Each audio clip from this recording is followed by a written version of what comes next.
Grâce à sa victoire contre Mallorca 3-0, un match spectacle au Camp Nou, le Barça compte 4 points d'avance en tête de la Liga sur le Real Madrid. Salut les amis, j'espère que vous allez tous bien. Toujours en tête de la Liga, le Barça avait une belle occasion de mettre la pression sur le Real Madrid, toujours dans la course au titre. Privé de Pedri et Rafinha notamment, les Blaugrana défiaient Mallorca, en danger et à seulement 2 points de la zone rouge. Rashford, Dani Olmo et Casado devaient donc briller en l'absence des stars. Malgré la domination catalane, Mallorca se procurait des meilleures occasions en début de partie. Jan Virgili par exemple était d'abord bien trouvé dans un corner, obligeant Joan Garcia à se déployer avant que Muriqi ne manque le cadre de peu. L'actuel deuxième meilleur buteur de Liga, Muriqi, derrière Mbappé, faisait beaucoup de mal au Barça, mais se frottait à un Garcia encore décisif. Mais après un beau mouvement de Rashford sur son côté, Lewandowski profitait d'un renvoi hasardeux de la défense pour récupérer le ballon, humilier Valdent et offrir le score, 1-0. Un but qui faisait donc beaucoup de bien au Barça, plus tranchant dans les derniers passages. À l'image d'une triple occasion de Rashford, Koundé puis Lamine Yamal.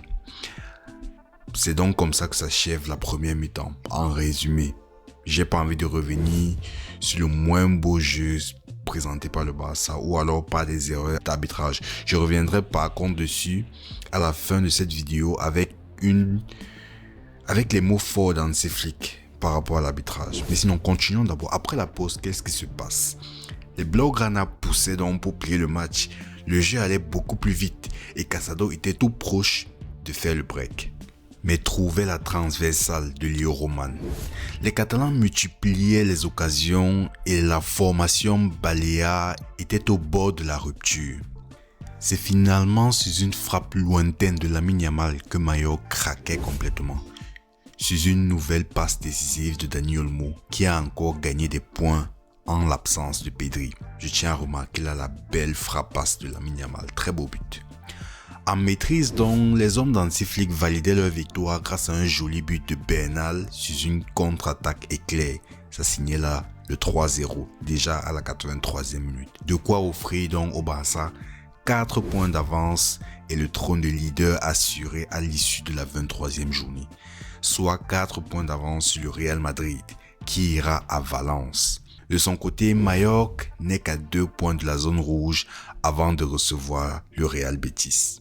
Maintenant, parlons de la colère de Hansi Flick. Oui, il était bien déçu, malgré la belle victoire du Barça. Et je vous explique pourquoi. Flick a critiqué les décisions arbitrales après la victoire 3-0 du Barça. Maintenant, qu'est-ce qui s'est réellement passé? Premièrement, Flick est satisfait du résultat, mais pas de la première mi-temps. Il a expliqué que le Barça n'avait pas joué à son niveau habituel et manquait de vitesse dans la construction du jeu. Ce qui est vrai, c'est que je trouve pertinent. Flick a reconnu que le match avait été lent en début de partie, même si le résultat final est positif. Et je comprends parfaitement ce point de vue et ça s'explique même clairement par le choix au milieu de terrain. C'est un choix qui lui a par contre été critiqué vu qu'il a décidé de reposer De Jong.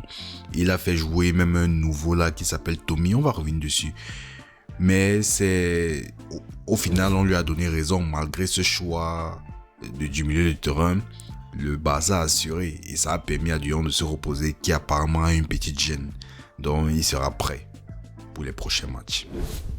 Deuxièmement, Flick a déclaré que la seconde mi-temps reflétait le style de jeu qu'il souhaite imposer à son équipe. Il a aussi souligné l'importance de prendre les 3 points, de marquer 3 buts et de garder la cage inviolée, estimant que c'était une nouvelle journée pleine de réussite. Malgré la victoire, Flick n'a pas caché sa frustration envers l'arbitre Alejandro Quintero. Il a remis en cause un possible pénalty sur Lamine Yamal et s'est également plaint du placement du mur défensif de Mallorca lors d'un coup franc. Flick a affirmé ne pas comprendre pourquoi il avait reçu un carton jaune et a jugé cela injuste. Il a expliqué avoir simplement signalé que le mur était trop proche du ballon et estimé que Yamal méritait un pénalty. Malgré tout cela, Flick garde quand même un bon côté positif de cette rencontre. Parce que cette rencontre a également mis en avant la jeunesse et Flick a salué la Masia, le centre de formation du Barça.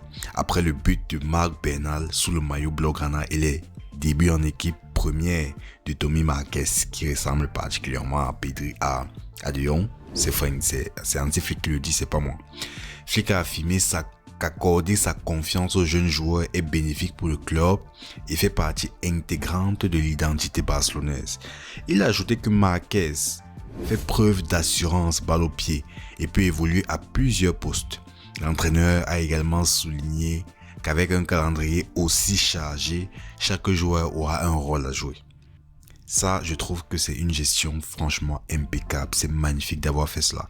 Permettre aux jeunes joueurs de débuter, permettre aux anciens de se reposer, permettre de gagner du temps. Le temps que les cadres reviennent, je pense là par exemple à Pedri ou alors à ces autres joueurs qui nous manquent au milieu de terrain comme Christensen.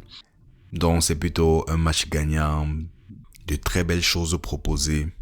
Moi je retiens que du positif en tout cas. Les amis, c'est tout pour ce petit tour d'actualité, ce petit débrief du match. Dites-moi ce que vous en pensez en commentaire. Franchement, entre les réactions de Hansi Flick, est-ce que vous trouvez que c'est un peu exagéré? Ou alors pour vous, qu'est-ce qui a le plus marqué votre attention durant ce match? Je vous attends en commentaire. Sinon, d'ici là, portez-vous bien et on se dit à très vite. Ciao.